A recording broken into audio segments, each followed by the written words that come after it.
اپنی ہی دنیا میں مگن رہتا ہے۔ تو پھر سوال یہ پیدا ہوتا ہے کہ ہمارے ذہن پر اصل میں حکومت کس کی ہے؟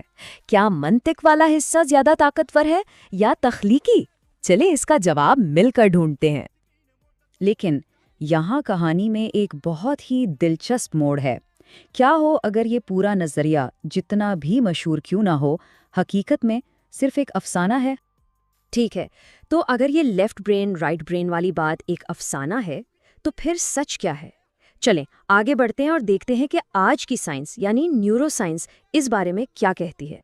یہ ساری کہانی شروع ہوئی تھی ایک نوبل پرائز جیتنے والی ریسرچ سے، لیکن پھر ہوا یہ کہ وقت کے ساتھ ساتھ اس ریسرچ کے نتائج کو اتنا زیادہ آسان اور کہہ لیں کہ بڑھا چڑھا کر پیش کیا گیا کہ اصل حقیقت کہیں پیچھے ہی رہ گئی۔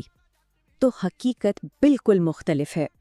ہمارے دماغ کے دونوں حصے ایک دوسرے کے خلاف نہیں بلکہ ایک ٹیم کی طرح، ایک آرکیسٹرا کی طرح مل کر کام کرتے ہیں، اور اس ٹیم میں ہر کھلاڑی کا اپنا ایک خاص کردار ہوتا ہے۔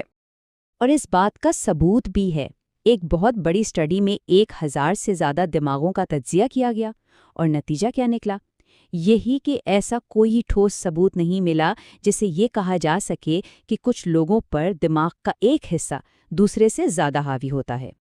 تو ٹھیک ہے، اگر یہ لیفٹ رائٹ والی کہانی ایک افسانہ ہے تو پھر ہمارے دماغ کے اندر اصل میں ہو کیا رہا ہے؟ چلے ایک بہت ہی عام احساس کو سمجھتے ہیں، یعنی فکر کو۔ چلیں اب دماغ کی اصل ٹیم کے 2 اہم کھلاڑیوں سے ملتے ہیں۔ پہلا ہے بروکاز ایریا۔ اسے سمجھ لیں کہ یہ ہمارے اندر کی آواز ہے، ہمارے اندرونی قصہ گو۔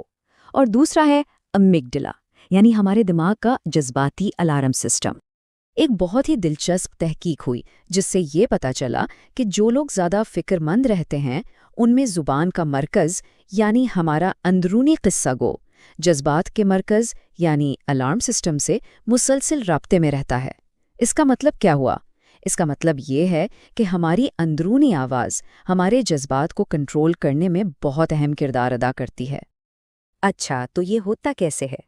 دیکھیں، جب بھی کوئی جذباتی پریشانی سامنے آتی ہے تو ہمارا اندرونی قصہ گو فوراً ایکٹیویٹ ہو جاتا ہے اور الارم کو خاموش کرواتا ہے، اور مزے کی بات یہ ہے کہ اس سے اکثر ہماری کارکردگی خراب ہونے کے بجائے بہتر ہو جاتی ہے۔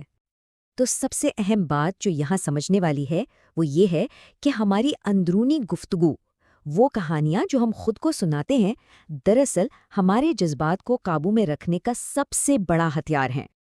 اور یہ صلاحیت صرف منفی احساسات کو کنٹرول کرنے تک محدود نہیں ہے،